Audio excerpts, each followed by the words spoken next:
Today, we are going to dive into reckless and wasteful spending of our federal government, particularly when it comes to foreign aid. The United States should not be the sugar daddy for the entire world, especially not for countries and organizations who act contrary to our nation's beliefs.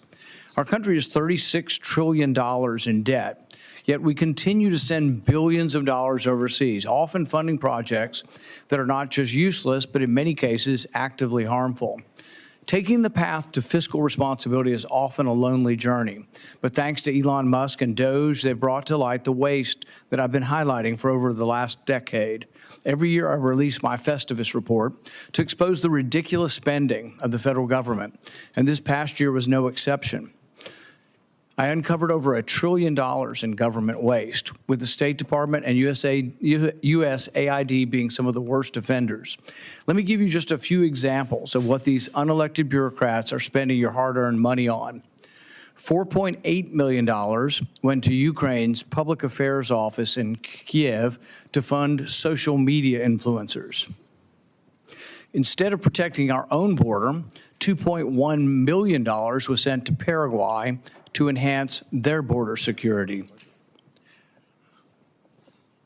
USAID also funded a group of Ukrainian women-led designers to travel to the Paris Fashion Show. I don't know about you, but I'd imagine Ukrainian women have more important things to worry about than appearing in the Paris Fashion Show.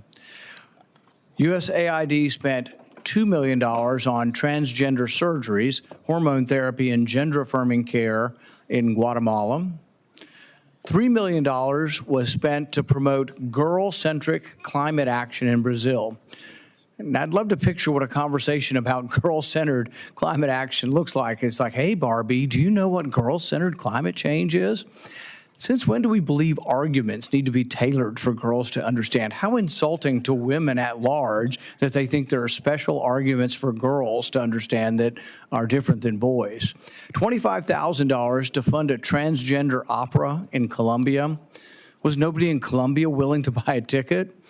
USAID spent $32,000 in Peru to create a comic featuring a trans hero to address social and mental health issues. What does that have to do with diplomacy? $20,000 to fund a DEI program for a drag theater in Ecuador. $20 million was spent to produce a new Sesame Street show in Iraq.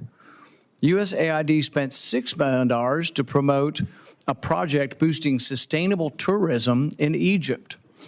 I guess the U.S. is now the travel agent for the entire world, since they spent $50 million on Tunisia's tourism, even though it's already one of the most visited countries in Africa.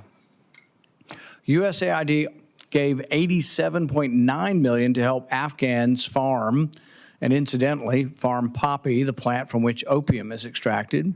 As of 2021, Afghanistan supplied 90% of the world's heroin. I thought the saying in the U.S. was just say no to drugs. How about we just say no to wasteful foreign aid? $70,000 for a live musical event to promote diversity, equity, inclusion, and accessibility in Ireland.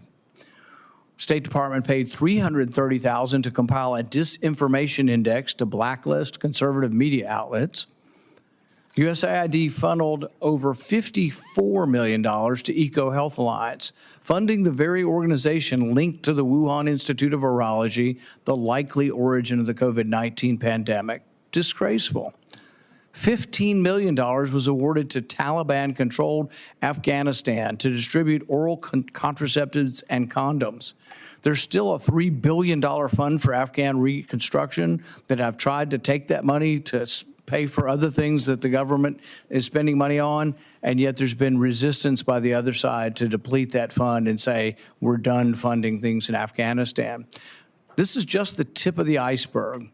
These are taxpayer dollars being used to fund ideologically misguided, ineffective, and unnecessary projects, thanks to the blundering bureaucracy, while our own citizens struggle to put food on the table.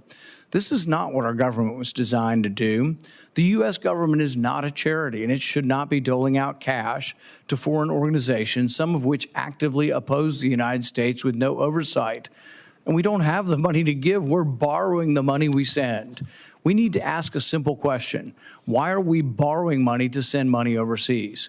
Even if USAID eliminated the crazy left-wing grants for trans operas, it still makes no sense to borrow money to then turn around and send it overseas. Borrowing money to send as charity is like the worker who has no money left after paying for their food, rent, and gas, saying, oh, well, I see this homeless person, I have such great sympathy. I'll go to the bank and I'll borrow $1,000 to give to this person. That's what we are doing. We can't pay for our own, and we are borrowing the money we send overseas.